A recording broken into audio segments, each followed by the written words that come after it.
Get ready. 10 seconds. 5 seconds. Start. Mr. Deputy Chairman, while moving this resolution, I would like to request the House and the government and the Prime Minister in particular not to take this resolution as one moved by this or that party, but as reflecting the feelings of our countrymen, at least of a very considerable section of our countrymen. Those feelings are reflected, if I may mention, in the resolution that was moved by the All India Congress Committee itself, and to cite another example in the statements of an eminent statesman like Rajaji. In fact, he has launched a campaign for our withdrawal from the Commonwealth. Now, sir, the Prime Minister himself had said in the Lok Sabha that because of the Anglo-French attack on Egypt, this question had to be considered afresh. It is today not only a question of sentiment or moral attitude or of our past attitude towards any association with the Britishers, but it is something more than that. Sir, if I borrow the phrase of the Prime Minister himself, we have to look at this question in a larger perspective, the perspective of war and peace, though these factors also count as very important in the consideration of this matter. In the past, the whole stand of our national movement was for complete dissociation from the British Commonwealth. When that stand was reversed in 1949, the country was not given an adequate explanation as to why that stand was reversed. The Prime Minister certainly gave some explanations in the Constituent Assembly and in his public speeches. But the main point which he made was that many things had changed in the world and Britain had also changed.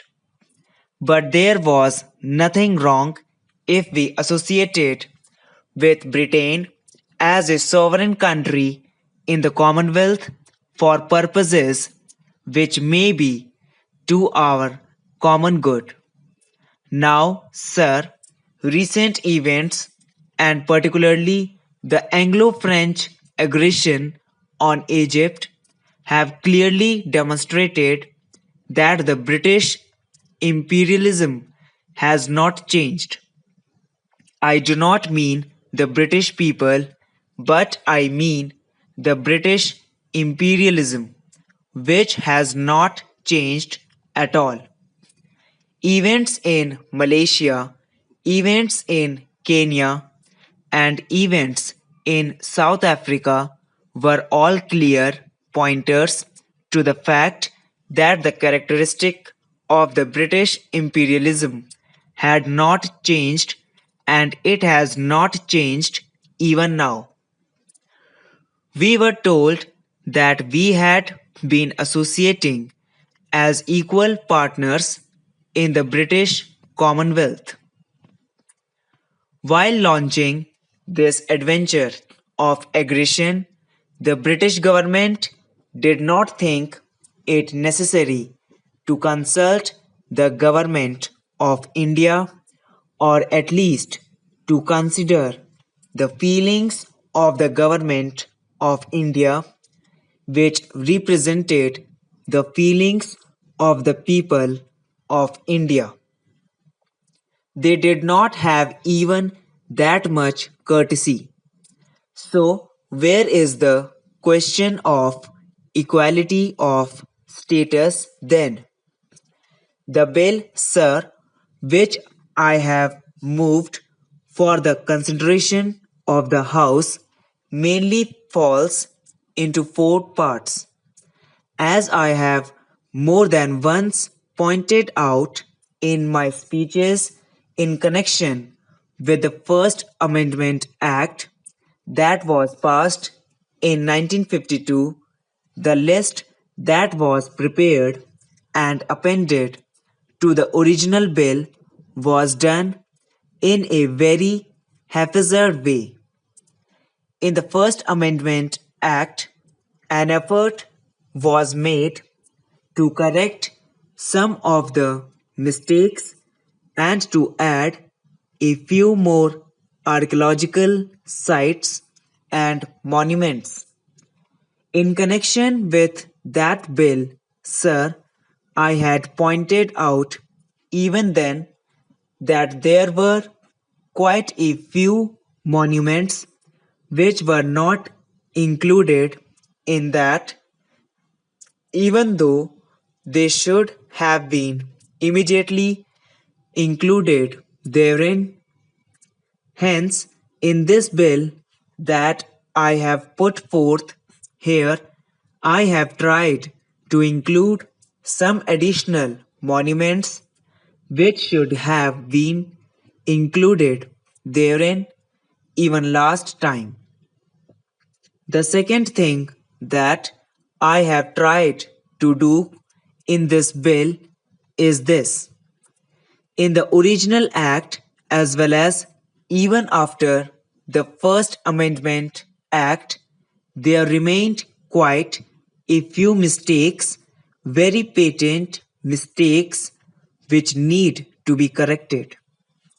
For instance, the districts of Rajasthan were never correctly named, and all the districts were not even included in that act. Thirdly, I have held the view that all the important monuments which have been protected under the Ancient Monuments Preservation Act 1904 and which are in the states should be declared to be of national importance. I urge this for two reasons.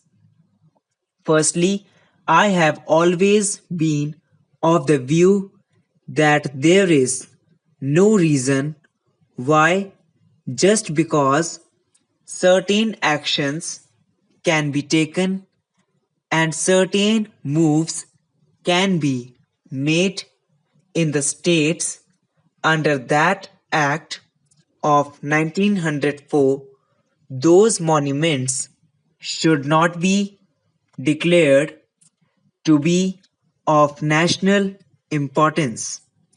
Sir, I am really amazed to see that while some petty monuments have been declared to be of national importance, the great stupa of Sachi, which is revered not only in India but also in lands like China, Japan, and the Far East, when people from thousands of miles have been coming here for centuries past, that stupa has not been declared to be of national importance.